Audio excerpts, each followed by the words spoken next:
Welcome back to the NFL Imperialism Franchise. This is a series where I play out an entire NFL season using the Imperialism idea. This is episode 3, so I'll give you a fair warning that there is going to be spoilers. I'll go ahead and suggest that you get caught up by watching the playlist, which has the previous 2 episodes linked in the description. And that's the only warning that you'll get, so let's open up with a recap of episode 2. Previously on the Imperialism Franchise. First, I throw probably one of the worst picks of my life, but here it comes. Here comes the boom. It's a fumble picked up by Kenny Pickett. He's got an angle and showboats dives into the touchdown. This is Madden football. God bless America. Perfect bounce. It rolls to the 1-yard line. Surely enough, we win this game 24-17. As a result, we were able to steal Jamar Chase on the route of our victory. The Cowboys expanded to Houston's old territory and got the Guardian power up. The Falcons expanded to South Carolina and got the Rewind power up. The Giants moved their armies north to receive the Bandit power up. So I spun this wheel to see which power up the Giants would steal, and it landed on the Cowboys. Obviously, they're going to use that on prime time, going to DC. Now that I have some good momentum, I want to set up the run game. Unfortunately, that's not going to happen because Najee Harris is a rare mistake. It's picked up by Allen. I take Kenny Pickett, but he's not strong enough to take him.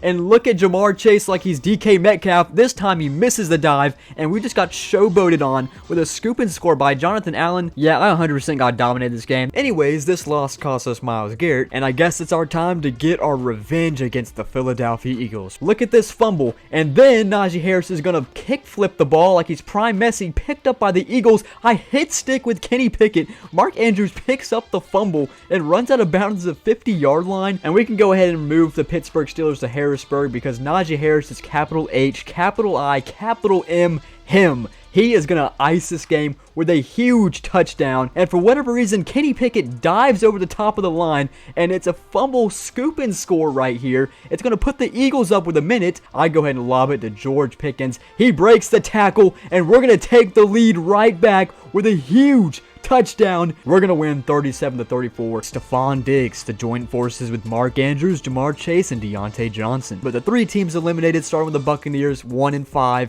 Patriots didn't get a win. They're 0-4-2. And the Cardinals finished 0-5-1. They're going to swap with the LA Chargers. So our map is going to go from looking like this to looking like this.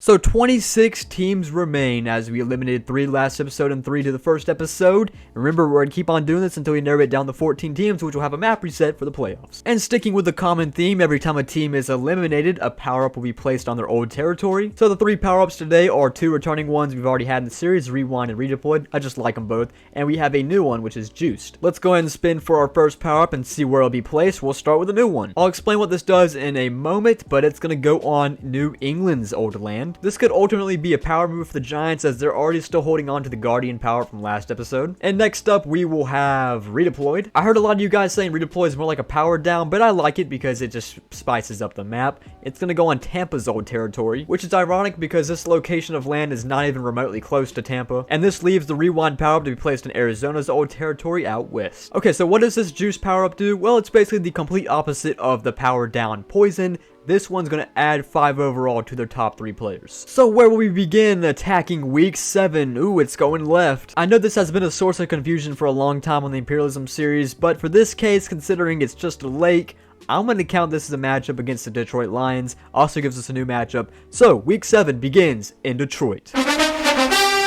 Thanks to the forward progress rule, we were able to get stop at the 1 because that looked like a 2-point play to me. I almost had a heart attack right there. 2nd down and 11. I ended up moving it to a 3rd down and 7. We're going to get our new pickup involved in the passing game. Stephon Diggs. Yes, it's Stephon Diggs. I'm too lazy to change their numbers. 83 is what he'll wear for the Steelers, and that is a huge pickup of 31 yards. Next game I lose, Mark Andrews is the first to go because this was just embarrassing. And this next play, I got sacked faster than it takes a Raider first-round pick to commit a crime. End up punting the football, but you know me, the only time I show a punt is when it's actually good. Here's another punt highlight. I'm going to sink this one down around the 7. Too bad that means ultimately nothing as we're going to go upfield. Mark Andrews is going to make up for that one play, and he's actually going to get a really solid pickup here. It's going to put us to 42. 4th down and 1. Mike Tomlin wants me to kick the field goal. Nah, I don't listen to him. I listen to myself. This is an easy first down for Najee Harris. And essentially this sets up a first down and goal pass to once again Najee Harris, who's probably my best receiver, ironically enough. This is going to tie the game up at 7 apiece. Lions score again, of course, and thank the Lord that I slipped that $20 bill into the ref's pocket before the game started because I'm going to get called for another roughing the passer here. Gotta love these refs, man. First down and 10. I run play action. I run out of the pocket. Somehow I get this one off. off. It's a great pickup to Jamar Chase. And just before you know it, I'm running another play action pass. I have no clue how I got this one off, but some things are left unanswered for a reason. Mark Andrews breaks this tackle as well, and we're fighting for the first down as well. I already know you guys in the comments like, oh, it's arcade mode. Actually, no, this is not arcade mode. I'm done playing in arcade mode.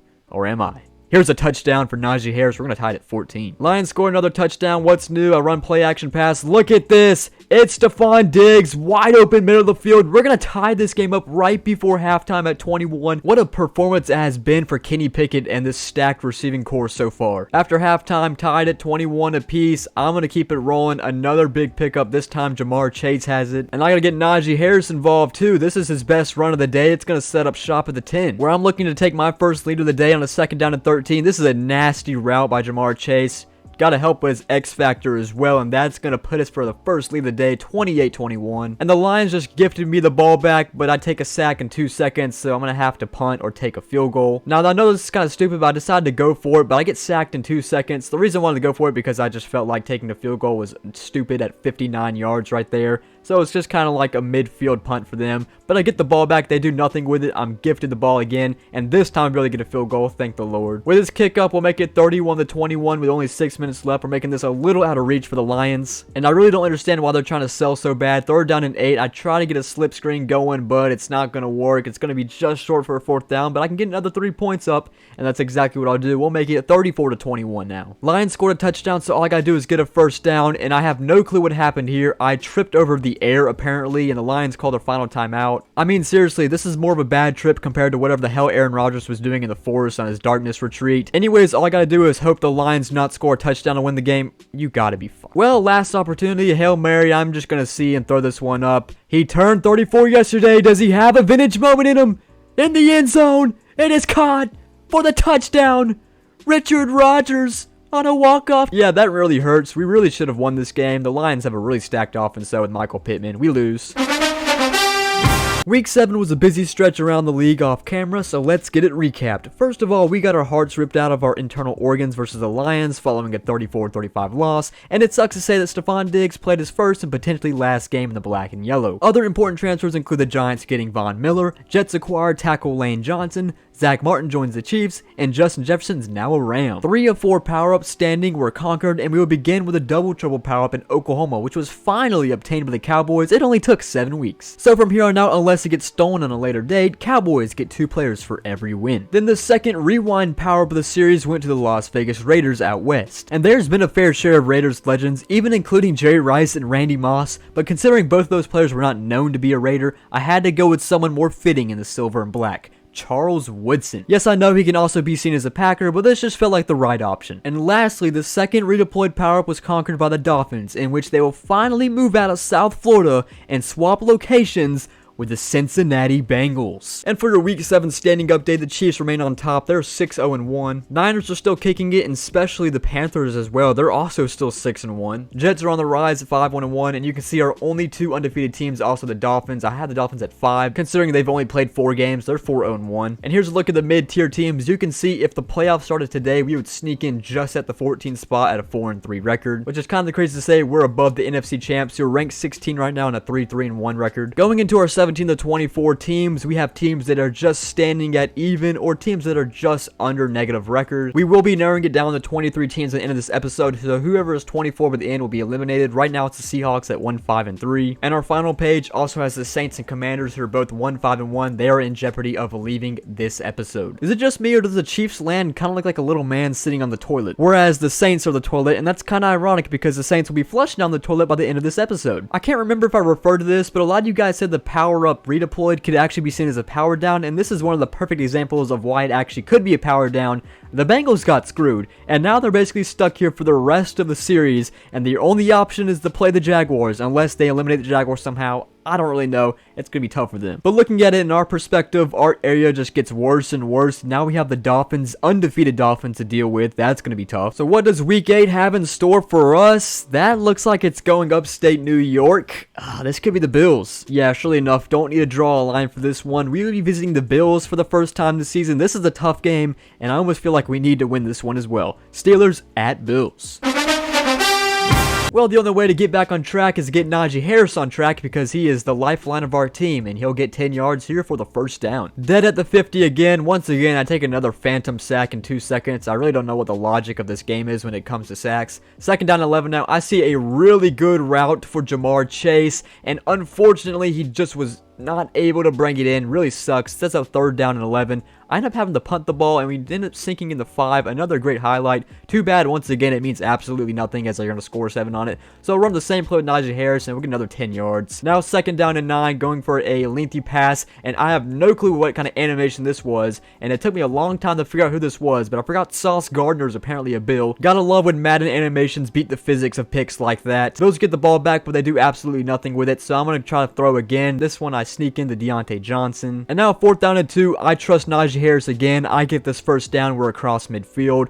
Third down and 3. Once again, I go Najee Harris. Just trying to get out of bounds before halftime because all I'm trying to do is get 3 points on the board. With 1:30 on the clock, I'm going midfield. And it was a really risky pass. It's intercepted again. Another really horrible animation for me, but that was a pretty bad pass. I think Madden felt bad to me because they just gave me the ball right back where I was, and I throw the exact same stupid pass, but this time I get it to Mark Andrews. And I'm not taking any more risk. I'm just going to take my 3 points, go into the locker room down 7-3. And we'll come back out of the locker room down 10-3 as the Bills will score 3 points after the half. I see a really good route by Jamar Chase here. He gets a lot of yards, but of course there's a holding penalty. Wasn't this time a roughing the passer. I should have gave him $20 this game as well. Najee Harris is going to save me though and get all those yards back, so it'll be a second down and 9. And second down and 5, time to run the ball with Najee Harris. This is a really good run. Get him outside, and I don't know how he shed this many tackles, but he's in the 5-yard line. And we're looking to tie this game up with, a quarterback sneak. This time, Kenny Pickett's in. For whatever reason, he doesn't do this flips like last time. I kind of missed it, but whatever. So 10-10 game, I get the ball back. Once again, these teams are really choking. I really wonder how this game's going to end. Oh, okay, like this. Najee Harris fumbles the football. That's lovely. Don't worry, I think Madden did this just because they want an epic finish, as I almost threw a pick 6. Second down and 9. Well, here it comes again. The same old animation and the same old Sauce Gardner. I'm really just screwing myself over. That was a horrible interception. Yeah, this game made me cry myself to sleep, and we're going to drop 2 games in a row after losing 13-10 to the Buffalo Bills. Week 8 was a game decided by turnovers, resulting in the Bills handing us our second loss in a row. I made these threats earlier and I wish I didn't. Mark Andrews, you will be greatly missed. Also greatly missed, but onto their new teams includes Aaron Donald becoming Bronco, Devontae is back in black, Marlon Humphrey reunites with the Ravens, but most importantly, the Cowboys handed the Chiefs their first loss of the season, and with a double trouble power-up, they stole both Travis Kelce and Zach Martin. The final power-up was activated by the Jets, and by doing so, TJ Watt was boosted to a 99, Lane Johnson to a 99, and Quinnen Williams to a 98.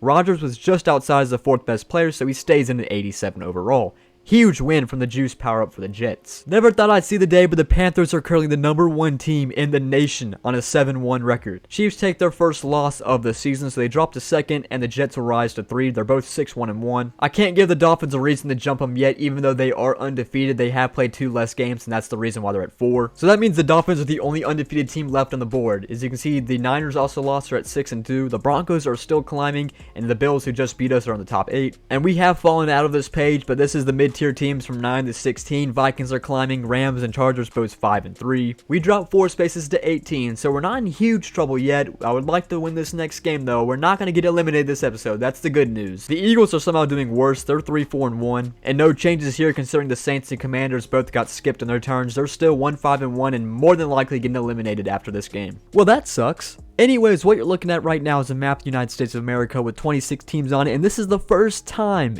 in this series that there is not one open space left on the map. No white left, except for everything surrounding the map, but we don't count that. Lots of possibilities we share borders with. Let's see who we're playing for our final game this episode on week 9. Looks like we'll be heading down south, and this one was very close, but it just barely hits the edge of Miami Dolphins territory, so it dodges the Panthers.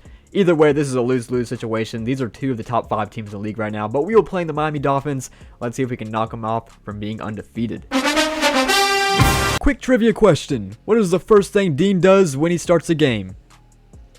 Damn right I run the ball with Najee Harris. Now 3rd down and 12. I'm going to take a horrible sack. I don't know why I thought it was Lamar Jackson here, but we're going to have to take 3 points here. And surely enough, Boswell will do just that. We'll make this game 3-0. Dolphins get it back. Whereas they'll do the exact same I'm doing. This is actually my first pass completion. Yes, the first pass completion. It took a whole quarter, and it's to Jamar Chase, and it was a gritty one. That was not a gritty joke. I just said that for whatever reason. 1st down and 10. I'm going to go to Patty Fryer. Good to have him back in the mix. I don't miss Mark Andrews, maybe. I really like Patty back. Puts us at 1st down and goal at the 6. You already know what I'm going to do. I'm going to shovel pass this to Najee Harris. My best receiving touchdown catcher somehow is Najee Harris, as he just took out that dude's ACL. It's 10-3 now. And the Dolphins still can't score a touchdown, so here we are. We're going to go all the way down the field. It's been a long time because nothing really happened in this game. It's really uneventful. But I threw probably one of the worst picks of my life. Triple coverage. Like, what is my pea-brain thinking? 3rd down and 17 with 6 minutes left in the 4th quarter. I've got a really unbelievable throw here to Deontay Johnson. Good to have him back in the mix since Stephon Diggs is gone. And I get up to 2nd down and goal with 5 yards to go for a touchdown.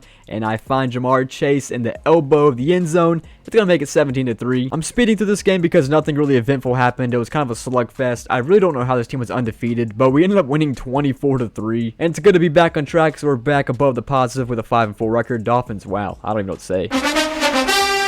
So week 9 featured a slugfest of a game between us Steelers and the undefeated Dolphins, where we proved that Miami is not as good as they seem. This win will add once another star wide receiver to the mix, Tyreek Hill. Other changes include Deion Sanders, who went from Atlanta to Carolina, now to Jacksonville. Broncos are going to get Travis Kelce, Raiders are going to get Cooper Kupp, and Mark Andrews makes his way to Philadelphia.